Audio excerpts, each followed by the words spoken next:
When she'd finally look up, there was a distinct air of knowing to her, a gleam in her eye.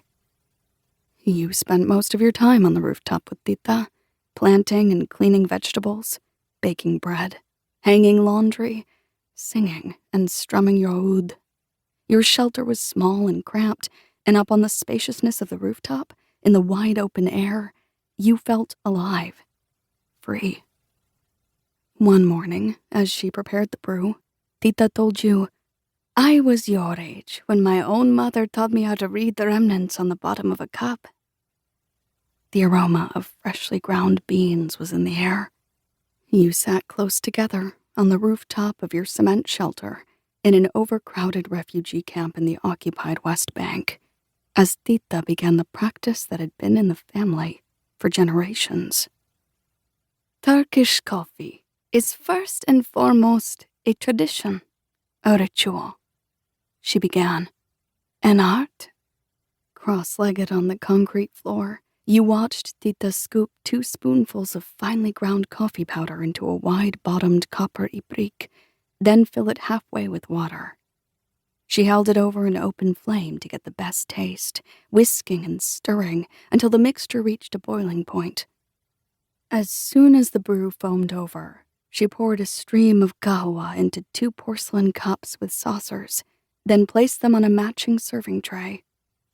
You thought the coffee set looked like a work of art, the intricate patterns hammered into the shiny copper by local artisans, the hand-painted tulips and blue and white khamsas meant to ward off evil. Your eyes fixed on Tita, you sipped the steaming, fragrant liquid.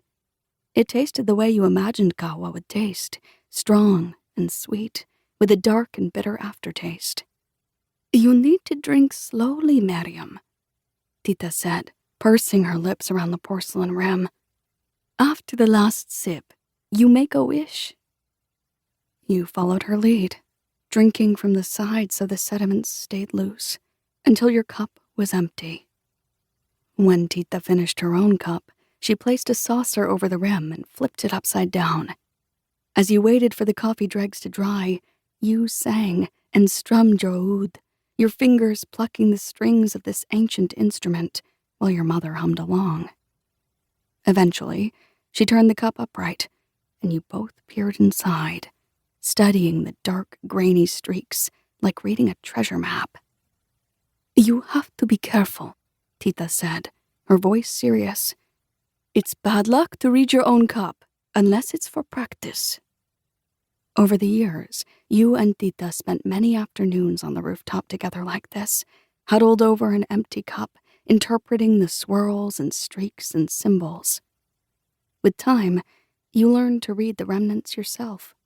Long trails meant the wish would come true, while short trails meant failure. Symbols near the rim predicted the future, while symbols on the bottom dealt with the past. A ring meant marriage. Flowers meant happiness.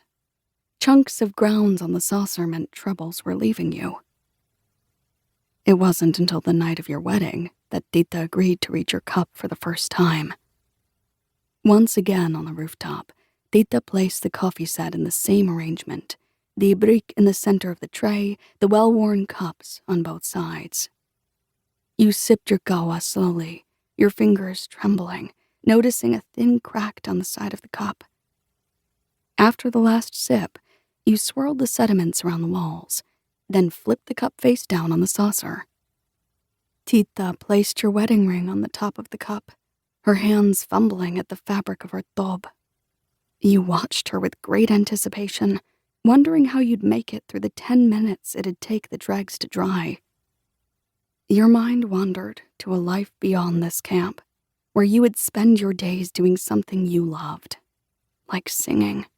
Someplace where the neighbors wouldn't be watching your every move, waiting for you to get pregnant, chopping vegetables and gossiping, judging every decision you made.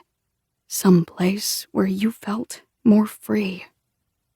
"It should be dry," Tita said, flipping the cup over at last.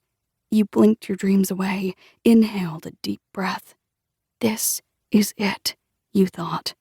A new beginning. But when